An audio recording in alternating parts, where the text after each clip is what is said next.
그 사람이 그 제시한 장자연 씨 가짜 편지를 토대로 지금 많이 만들어져 있더라고요. 뭐 유튜브도 그렇고요. 언론 기사도 그렇고.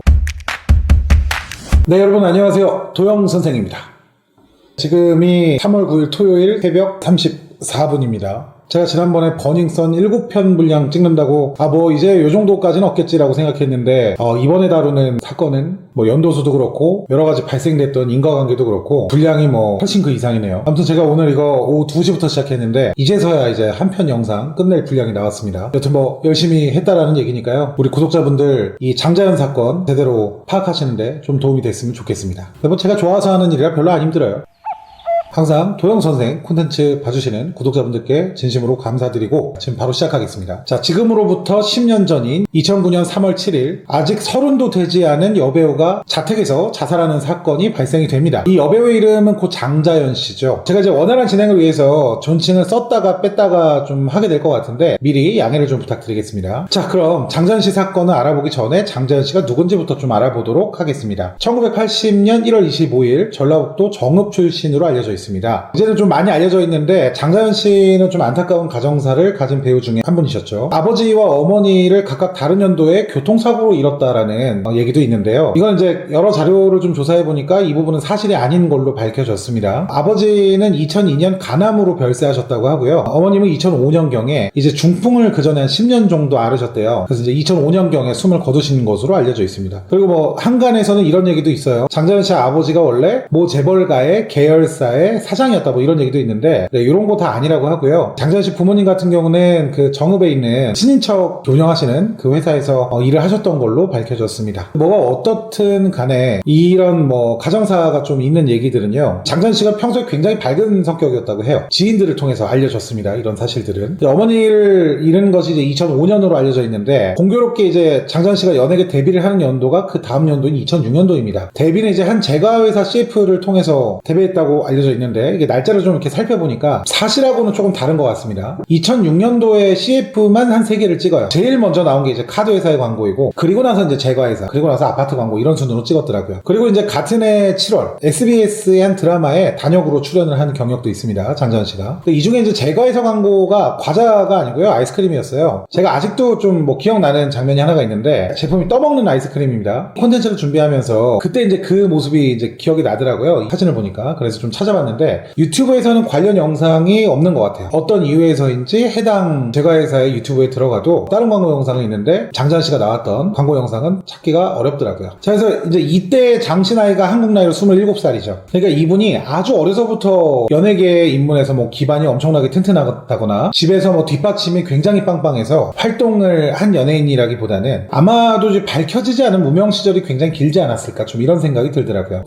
27살이면은 데뷔를 빨리 했다라는 생각은 좀 안 드는 것 같아요. 그러니까 뭐 비교적 늦가기 데뷔를 한 연예인이다, 여배우다 이런 생각이 좀 듭니다. 그로부터 3년 뒤인 2009년 장자연 씨가 한 30쯤이 됐을 때겠죠. 이때 이제 KBS에서 굉장히 선풍적인 인기를 끌었던 드라마가 하나가 있습니다. 이게 뭐냐면 이제 꽃보다 남자라는 드라마인데 이 드라마에 캐스팅이 되면서 비로소 이제 연예계에 조금씩 두각을 나타냅니다. 사실 당시 드라마에서도 뭐 주연급은 아니었는데 주연을 괴롭히는 악녀 3인방 중에 한 명의 역할을 맡았더라고요. 그러다 보니까 아무래도 브라운관에 좀 더 자주 등장을 했겠죠. 그래서 이제 2009년에 이 드라마 출연 이후에 장자연 씨가 2편의 영화를 더 찍습니다. 그 중에 영화 하나가 이제 펜트하우스 코끼리라는 영화인데 이게 이제 장자연 씨가 그 고인이 된 후에도 당시에 이제 정사신이라든지 자살 장면 등이 영화에 들어가 있대요. 이런 거를 이제 영화사 측에서 삭제 없이 개봉을 하겠다라고 결정을 내리는 바람에 당시에는 이게 굉장히 좀 논란거리가 되기도 했습니다. 그리고 2009년 3월 보통은 이제 우리가 작품을 찍을 때는 개봉을 하거나 TV에 송출되는 시기보다 뭐 거의 반년에서 1년 정도 미리 찍기 때문에 이제 작품들은 다 찍어놓은 상태였고요. 그래서 이제 2009년 3월 달에 이 장자연 씨가 자택에서 목숨을 끊거든요. 장자연 씨를 최초로 발견한 사람이 이제 장자연 씨의 언니로 밝혀졌고요. 근데 사인을 좀 찾아봐도 정확하게 뭐 이렇게 나와 있는 곳이 별로 없는 것 같아요. 초기 경찰 수사에 결론도 한번 우울증으로 났었고요. 지인들의 증언도 있었다고 하니까 많은 분들이 아마 장자연 씨가 우울증으로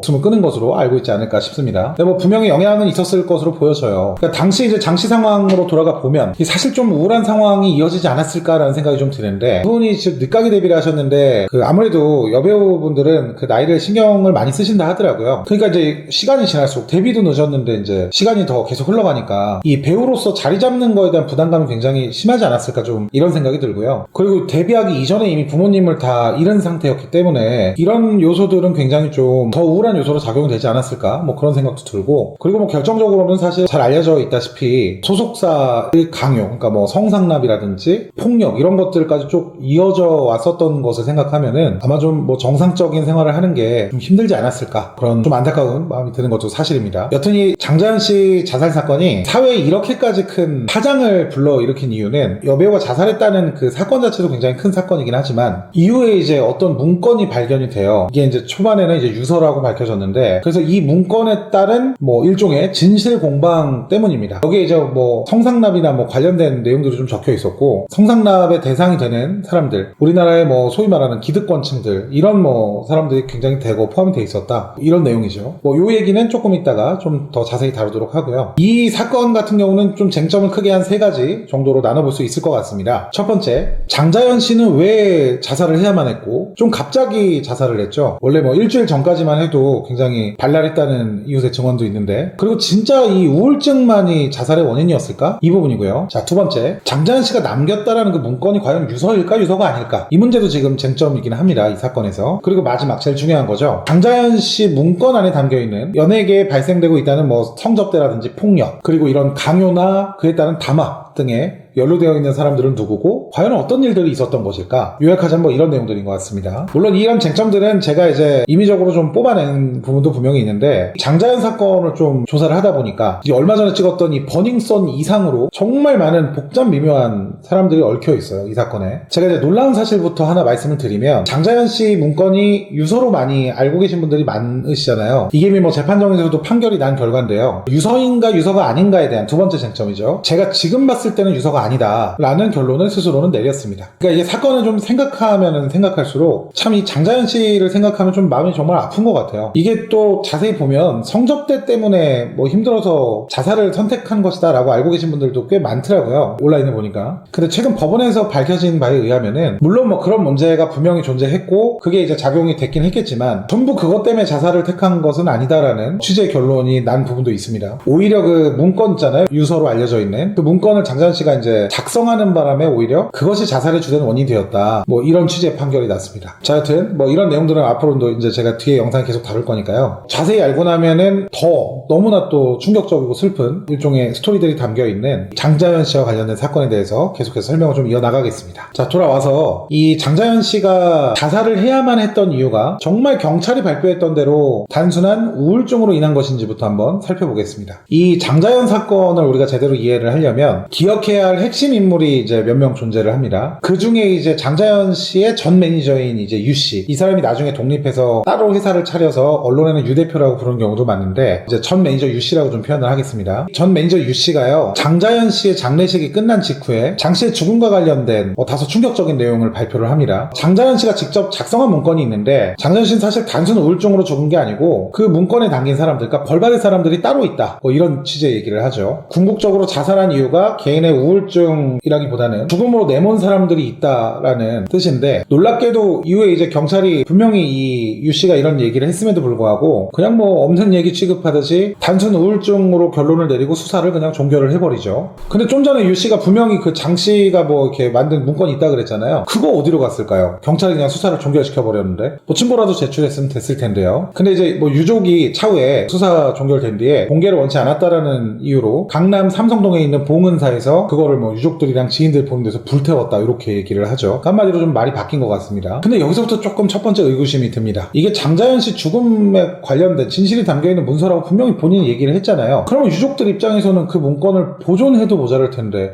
왜 태워버리자고 했을까요? 그리고 매니저 유 씨는 자기가 밝히겠다고 해놓고, 아니 갑자기 경찰 조사 결과에 순응하면서 그 문건 가지고 있다는 것처럼 유족이 반대했다는 이유로 그냥 뭐 왜 불태워버린 걸까요, 그거를? 여튼 뭐 이런 의혹들이 당시에도 있었어요. 끝났어요. 근데 그렇게 끝났으면은 단순 우울증으로 인한 자살 사건으로 모든 게 다 끝났겠죠. 근데 이때 엄청난 사건이 하나 일어납니다. 장자연 씨가 이제 사망한 뒤 며칠 뒤에 2009년 3월 13일 KBS 1TV 9시 뉴스에서 굉장히 충격적인 내용의 뉴스가 보도가 됐던 것이죠. 그 내용이 뭐였냐면 그 아까 유 씨가 그 불태웠다는 그 문건이, 그러니까 장자연 씨 죽음의 진실과 관련돼 있다는 이 문건이 KBS 뉴스에서 입수를 했다는 거예요. 이상하죠? 분명히 불태웠다고 했는데. 자, 여튼 뭐 이것만 해도 굉장히 당시에는 큰 이슈가 될 만한 일이었는데, 중요한 거는 이 문서에 써져 있는 내용이 굉장히 충격적이었다. 굉장히 파장이 큰 내용들이었다. 이거인 거죠. 이제 전체적으로 좀 요약을 하자면, 처음에는 이제 KBS에서 이제 4장만 있다고 얘기를 했거든요. 차후에는 굉장히 더 많이 밝혀졌지만, 여튼 이 장자연 씨가 소속사 대표인 김 씨의 강요로 언론, 그리고 뭐 재계, 이런 유력 인사 6명에게 성상납이 포함된 접대를 했고, 이 과정에서 엄청난 정신적인 고통을 겪게 되었다는 얘기죠. 이게 바로 많은 분들이 알고 계신 장자연 리스트의 시발점이 되는 지점입니다. 이 문서 안에는요, 연예계의 성상납이라든지 뭐 이런 실태와 폭력, 그리고 실제로 성접대를 받은 거물급 인사들의 성상납 리스트가 존재한다고 합니다. 근데 이제 좀 전부터 말씀드렸던 의문점 있죠. 그 불타버렸다는 문서인데 어떻게 KBS에서 구했을까? 보훈사에서 불태웠다는데, 당시에는 이 문서를 KBS가 어떻게 입수했느냐에 대해서 굉장히 갑론을박이 뜨거웠어요. 유 씨가 보훈사에서 태워버렸다고 했는데, 여튼 이 보도 후에도 유 씨는 보훈사에서 태워버렸다고 얘기를 했다고 해요. 근데 이제 KBS가 후속 보도, 2009년 3월 18일날 관련된 보도가 나가는데, 이날 이제 9시 뉴스를 통해서 유 씨의 전화통화 녹취록을 또 공개를 해요. 여기서 이제 유 씨가 우리 뭐 기획사 측에서 이게 뭐 유출이 된 것 같다 뭐 이런 얘기를 하는 게 녹음이 돼서 이제 방송에 흘러나갔어요. 그러니까 이렇게 되면 뭐 보훈사 얘기는 뭐 사실이 아닐 가능성이 높다라는 얘기가 되겠죠. 본인이 직접 그렇게 얘기를 한 거니까. 그래서 이제 KBS 주장에 따르면 이거 어떻게 구했는지, 문건이 살짝 타거나 찢어진 거는 사실이래요. 가져온 게 유 씨 사무실 앞에 있는 쓰레기통에서 구했다, 이렇게 얘기를 했습니다. 이 내용에 대한 혼란이 그래서 또 생겨나요. 뭐냐면 이게 이제 해당 문건을 공개한 뒤에 유 씨가 KBS에서 공개한 문건이 내가 원래 갖고 있던 문건이 아닌 것 같다라고 얘기를 하는데, 여기다가 이제 유가족분들이 아니다, 유 씨가 갖고 있던 문건이랑 같은 문건으로 보인다라고 얘기를 하면서, 이게 당시에는 문건에 대한 진실 공방까지 잠시 일어났던 사안입니다. 여튼 뭐 10년이 지나서 지금 과학 수사를 통해 밝혀냈는데, 당시 이제 공개했던 그 문건이 뭐 실제로 장자연 씨가 쓴 문건은 맞다고 합니다. 그러니까 뭐 이거 진위 여부는 더 이상 논란의 여지가 없겠죠. 근데 이제 뭐 KBS의 주장이 조금 이상한 부분은 있어요. 뭐냐면은 문건이 처음에는 4장이 공개가 됐어요. 이게 전부라고 해서. 근데 이게 시간이 지날수록 6장이 되고 12장이 되고 16장이 되고 이런 양상으로 가요. 실제로 KBS 기자들이 유 씨 사무실 가는 장면이 CCTV에 다 찍혔습니다. 그래서 그 사무실 간 거 다 나오고요. 앞에 이제 쓰레기통에서 뭐 이렇게 꺼내는 장면까지 다 잡혔어요. 그러니까 이거는 사실인 것 같아요. 다만 이제 어떤 부분이 조금 이상하다라고 제가 표현을 하느냐, 이 기자들이 유 씨 사무실 찾아간 게 이제 2009년 3월 13일이거든요. 시간은 대략 이제 한 6시경. 그 말씀드린 대로 문건을 어디서 저기 갖고 오냐면 유 씨 사무실 안도 아니고 밖에 놔둔 쓰레기통에서 가져간다고 했잖아요. 근데 그게 그 정도로 막 엄청나게 중요한 문건이고, 불에 좀 타 있었다고 하니까 찢어져 있고요. 그러면 그걸 좀 없애고자 했던 흔적인데, 그러니까 일종의 가루라도 발견이 되면 안 되는 문서였는데, 뭐 이상하게도 전부 다 태우지도 않은 상태에서 사무실 뭐 안쪽이나 변기통 뭐 이런 것도 아니고 사무실 밖 쓰레기통에 놔둔 거예요. 그거를 실제로 현장에 갔던 기자들이 문건 찾는데 걸린 시간이 13분밖에 안 됩니다. 무슨 드래곤볼 찾는 것도 아니고 GPS 좌표 찍듯이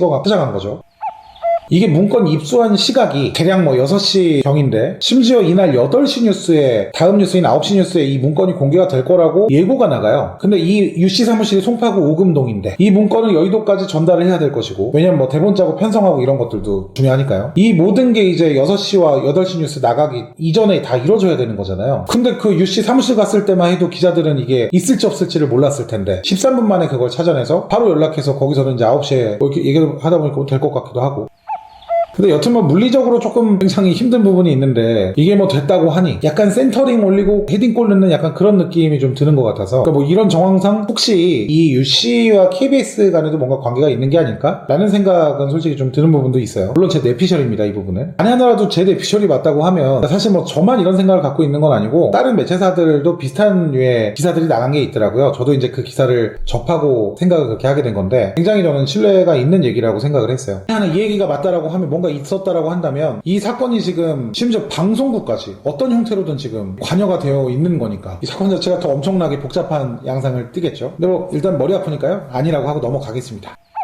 이미 뭐 관련돼서 KBS에서 해명을 다 했어요. 그래서 요거는 뭐 그냥 뭐 요런 의심은 가능하다 정도로 알고 넘어가시는 게 좋을 것 같고, 그래서 문건이 얼마나 남아있는지 몰라요. 아무도 몰라요. 그 유씨만 알겠죠. 장자연 씨는 돌아가셨으니까. 자, 그러면 이제 이 문건 공개 이후에 이 사건의 양상은 어떻게 변하는지를 또 봐야겠죠. 이게 재밌는 게, 사실 사건 초기의 경찰 대응은요, 이 문건 공개 전과 후로 나뉠 정도로 굉장히 다른 모습을 보여요. 처음에는 우울증이라고 그냥 단순 자살 사건으로 종결을 시켰다가 문건 공개하니까 재수사에 들어간 거죠. 그러니까 이럴 때 항상 생각이 드는 게, 그 문건도 사실 이게 경찰이 먼저 입수를 했으면 재수사할 필요도 없잖아요. 그냥 본인들이 그냥 수사하고 끝냈으면 되는 문제인데, 항상 어떤 사건이거나 이렇게 의혹이 좀 뒤따르는 사건에는 일부 경찰의 좀 미온적인 태도가 문제가 되는 것 같습니다. 자, 하여튼 이 재수사로 인해서 최종적으로 12명 정도가 이제 본 사건의 용의선상에 올라요. 초반에. 초기 장자연 씨 문건에는 공개된 사람이 이제 한 6명 정도 된다고 하는데, 그 중에 경찰의 용의선상에 올라간 사람 숫자가 5명이라고 해요. 근데 여기에 이제 아까 제가 12명 정도 용의선상에 올랐다 했잖아요. 그게 이제 뭐 장자연 씨 사건과 관련돼서 다 이렇게 나머지 사람들이 용의선상에 올랐다기보다는 이 유가족들이 그 7명 정도를 고소를 해요, 당시에. 근데 이게 조금 뜬금없죠. 아니, 그 장자연 씨의 진실, 그 죽음의 진실을 밝혀줄 수 있는 문건 공개에도 강하게 반대를 했다라는 이 유족분들이 갑자기 7명이나 되는 사람들을 줄줄이 고소를 했다고 하니까요. 이게 그래서 무슨 얘기인가 하고 좀 알아봤더니, 이게 이제 KBS를 통해서 유족들이 원치 않는 장자연 씨 문건이 공개가 됐잖아요. 그러니까 이후에는 문건의 진위 여부를 유족들이 굉장히 궁금해 했다고 합니다. 알고 싶었다고. 이제 그러면서 이 문건에 등장하는 사람들을 1차적으로 고발을 하는데, 이 첫 번째가 전 매니저 유씨고요. 그리고 나머지 3명은 유족들의 동의 없이 문건 내보냈다고 KBS 간부 1명하고 기자 3명을 고발하고요. 이분들 이제 사자 명예훼손으로 고발을 당했다고 합니다. 그리고 나머지 4명은 장 씨의 소속사, 이제 전 대표죠. 김모 씨하고 일간지 대표, 금융계에 종사하고 있는 뭐 어떤 인사, 그리고 뭐 IT 업체 대표, 뭐 이런 사람들을 고발했다고 하는데, 왜 고발을 했는지, 그들이 누구인지는 현재까지는 안 밝혀졌어요. 그러니까 뭐가 어떻게 됐든 간에 유족들 태도를 보면 마지막까지 이 문건이 세상에 공개되지 않았으면 하는 좀 바람이 엿보이는데, 글쎄요, 어떤 협박이 존재했던 것인지, 아니면 더 이상 뭐 고인과 관련된 이런 사건이 확장되는 것을 막고 싶었던 이유에서인지, 아니면 뭐 더 이상 고인을 뭐 이런 사건과 연루시키고 싶지 않았던 것인지, 이 부분은 참 뭐 궁금합니다. 여러 사람을 고소고발을 한 걸로 봐서는 사건이 더 확장되는 것을 막으려고 했던 것 같지는 않아요. 그렇죠? 이렇게 계속 이슈가 만들어지는데 빨리 끝내고 싶은 사람인데 뭐 그럴 리가 없겠죠. 자, 그래서 아무튼 이렇게 용의선상에 오른 사람들이 그 이후에 어떻게 됐느냐. 초반에는 이제 경찰서가 상당히 갈피를 못 잡는 양상으로 갑니다. 장 씨에게 성접대를 강요했다라고 지목된 사람이 전 소속사 대표 김 씨예요. 근데 경찰에서 이 사람 신병 확보 자체를 못한 거예요, 초반에. 그러니까 이 사람은 수사가 진행되는 기간 내내 언론 플레이를 하고 다니는 뭐 웃지 못할 상황이 발생이 됐고요. 나중에 또 알려진 바에 따르면은 여러 매체사에서 경기경찰청장한테 문건에 등장하는 이 유력 언론사의 전 대표로부터 일종의 뭐 협박 전화 비슷한 것까지 받았다고 합니다. 이게 이제 기사가 나왔어요, 실제로. 그런 일이 있었다고. 그리고 당시 경찰이 이게 이제 뭐 종결을 했다가 다시 재수하는 거니까 이게 또 신경 써야 되거든요. 많이 보고 있으니까. 당시에 수사팀 인원만 41명, 압수수색을 27곳을 했고, 통화 내역을 무려 14만 건을 조사했다고 합니다. 그러니까 뭐 이 정도면 탈탈 털겠다는 의지를 표현한 거죠. 하지만 결과가 여의치가 않죠. 당시 성접대를 했다고 문건에 적혀 있었던 일간지 사장의 경우에 아예 경찰서로 부르지도 못했어요. 여기에다가 또 막 이제 악재가 막 있었는데, 중간에 한 연예인의 남편으로 이제 최근까지도 이슈가 있었던, 아주 최근은 아닌 것 같고요. 아무튼 그 팝 아티스트라고 활동하시는 고양이와 관련된 그 연예인분의 남편, 지금은 이제 이혼을 했는데, 잠깐 결혼했던 그 사람이 이제 뭐 전모 씨라고 하는 사람도 있고 왕모 씨라고 아는 사람도 있는데, 저 이분 중국 분인 줄 알았는데 고향이 저기 강진이더라고요. 아무튼 이 양반이 진짜 말도 안 되는 타이밍에 허언증같이 어디서 몇십 장 되는 편지를 갖고 나옵니다. 장자연 씨가 자기한테 준 거라고. 그리고 이제 이거를 언론에 공개하고, SBS에서는 요걸 토대로 이제 8시에 단독 보도를 내보내요. 그게 이제 사건이 지난 뒤 2008년경으로 제가 기억을 하는데, 근데 나중에는 이게요, 그냥 처음부터 그냥 아무것도 없는 사실이었다는 게 밝혀졌습니다. 이게 제가 과장한 게 아니고 아예 그냥 인과관계가 없어요. 왕모 씨라는 사람하고 장자연 씨하고요. 국과수에서 필적 감정을 했거든요. 근데 뭐 이미 장자연 씨 친필이 아니라고 결론이 났고, 왕 씨의 자작극이다, 뭐 이렇게 이제 결론이 났어요. 이로 인해서 뭐 징역 8월에 집행유예 2년을 받았으니까 이거는 뭐 아예 없는 사실을 조작했다라고 봐도 무방한 상태인 거죠. 근데 문제는 안 그래도 그 힘들게 굉장히 난항을 겪고 있던 경찰들이요, 요 양반 때문에 막 부산까지 갑자기 내려가게 되고 정말 난리도 아니었습니다, 당시에. 물론 지금도 이 사람이 그때 왜 그랬는지를 몰라요. 아무도 몰라요. 그거는 본인만 알겠죠. 그래서 참 놀라운 게요, 콘텐츠 준비하느라고 되게 많은 자료를 이제 서칭을 했는데, 뭐 유튜브도 그렇고요, 언론 기사도 그렇고, 뭐 이런 콘텐츠들 보면 이 장자연 씨 사건 다루는 내용인데, 그 내용이 이 왕 씨, 정말 정말 뭐 A부터 Z까지 다 없는 사실 갖다가 그거 만들어낸 이유 없이 그 사람이 그 제시한 그 50페이지가량의 장자연 씨 가짜 편지를 토대로 지금 많이 만들어져 있더라고요. 그다음에 다시 한번 말씀드리지만 거기 안에 이제 뭐 31명의 성상납 리스트, 그리고 뭐 장 씨가 당시 상황 뭐 심경에 대해서 얘기를 한 부분들, 현장에서 벌어졌던 일들, 이런 거 다 그냥 없는 사실이에요. 뭐 있었을지도 모르지만 법적으로 이 사람은 지금 허위 사실로 처벌을 받은 상태이기 때문에 그걸 믿으면 안 된다는 거죠. 저도 그러니까 이 사람이 왜 그랬는지 이유를 설명을 못 하겠어서 좀 애매하긴 한데, 여튼 장자연 씨와 관련된 문건은요, KBS에서 보도한 그 문건만이 유일한 진짜 문건으로 밝혀졌습니다. 참 뭐 저부터도 이 양반 때문에 지금 초반에 그 50페이지짜리 편지 중심으로 콘텐츠 짜다가 저도 진짜인 줄 알았어요. 이거 하기 전에 그거 잘못된 거 알고 이거 다 뒤엎고 하는 바람에 지금 새벽 3시까지 온 거거든요. 아무튼 이 사람은 장자연 사건하고 아무런 관련이 없습니다. 다만 이제 근데 했던 짓거리가 이 사건에 굉장히 큰 영향을 줬어요. 어떤 이유에서든. 그래서 이 얘기는요, 제가 세 번째 성접대와 관련된 쟁점을 얘기하는 영상에서 당시에 이 사람이 무슨 얘기를 했고 어떤 영향을 줬는지에 대해서 따로 한번 다시 다루도록 하겠습니다. 아무튼 이제 시간이 지나가지고 결론적으로 이제 용의자가 20명까지 늘었어요. 수사를 계속 했으니까요. 이 중에서 5명만을 기소 의견으로 검찰에 송치를 합니다. 근데 검찰은 5명마저 혐의 없음 처분을 내고 아예 재판을 보내지도 않아요. 그러니까 이 사건과 관련돼서 좀 전에 용의자를 제외하고 재판을 받은 사람이 이제 딱 2명이 있습니다. 이 사건과 관련돼서 바로 이제 전 소속사 대표였던 김씨, 이 사람이 폭행 및 협박으로 징역 4개월에 집행유예 1년 받았고요. 이게 또 성폭행은 뺐어요. 그냥 단순 폭행으로 처벌받은 거예요. 그리고 그 한 명이 전 매니저였다는 유모 씨인데 이 사람은 징역 1년에 집행유예 2년 받습니다. 근데 이거는 장자연 씨 사건 때문에 판결 받은 게 아니고, 처벌을 받은 게 아니고, 좀 전에 말씀드렸던 전 소속사 대표 김 씨가 유 씨를 명예훼손으로 고발을 하거든요. 유 씨가 장자연 씨 문건을 언론에 공개하는 바람에 자기가 명예가 훼손됐다 뭐 이런 이유였다고 해요. 그러니까 우리나라 이 사실적시 명예훼손이라는 그 법이 있기 때문에 진실을 얘기하더라도 상대방한테 명예훼손의 소지가 있으면 처벌을 받게 돼 있습니다. 이런 이유로 이 사람도 처벌을 받은 거예요. 전 매니저였던 유 씨도. 이게 이렇게 끝날 문제는 아닌 것 같은데 참 어이가 없죠. 한 사람의 죽음이 있었고 그 사람이 지장까지 찍어가며 적어놓은 내용이 있었는데, 그리고 수사를 할 수 있는 충분한 시간도 있었고요. 근데 뭐 여러 가지 이유로 이 사건으로 인해서 처벌받은 건 2명. 그마저도 장자연 씨하고 직접 관련돼서 처벌받은 사람은 1명인데 집행유예, 그것도 그냥 폭행으로. 그래서 이 장자연 사건이요, 당시에 좀 굉장히 유야무야 넘어간 사건이 된 거예요. 물론 이후에 재수사를 촉구하고 뭐 여러 과정들이 있어서 지금도 뭐 진실을 밝히고 있는 것으로 아는데, 그래서 뭐 언론에서는 뭐 이런 기사들이 많이 나와 있습니다. 만약에 그때 당시에 이런 지금 현재 페미니즘 이슈와 맞물려서 뭐 이런 미투 사건으로 이게 때가 됐다면 어땠을까, 과연 이런 식으로 끝날 사건인가, 이런 얘기도 있는데, 여튼간에 뭐 이게 팩트예요. 지금 처벌받은 사람 2명이고 뭐 실제로는 장자연 씨 사건에 의한 직접적인 처벌은 1명이죠. 집행유예. 자, 근데 여기서 이제 등장하는 소속사 대표 김 씨 있잖아요. 지금 이 장자연 사건에서 매니저 유 씨를 빼고는 이 사람이 제일 중요한 사람입니다. 제일 알아야 되는 사람 중에 하나예요. 지금 이 영상은 장자연 씨의 죽음이 과연 그냥 단순한 우울증에 의한 것인가 아닌 것인가에 대한 쟁점을 다루느라고 사건의 배경을 이제 쭉 설명드리고 있는 과정이거든요. 근데 이 배경을 이해를 하셔야 제가 말씀드리는 내용을 좀 납득을 하실 것 같아서 어쩔 수 없이 지금 이렇게 길게 하고 있는데, 일단은 이 장자연 씨의 죽음에 대한 진실을 아시려면 다음에 나오는 이제 장씨 전 소속사 대표인 이 김모 씨에 대해서 필수적으로 아셔야 합니다. 이 사람이 이제 연예인들 성상납시켜서 로비하고 정계, 재계, 법조계, 언론계 여기저기 할 거 없이 뭐 줄 대고 다니면서 말 안 들으면 뭐 사람 패고 협박하고 고발하고 아주 뭐 대단한 인물이죠. 이 장자연 사건의 시발점도요, 제대로 알고 나면 사실은 장자연 씨는 사실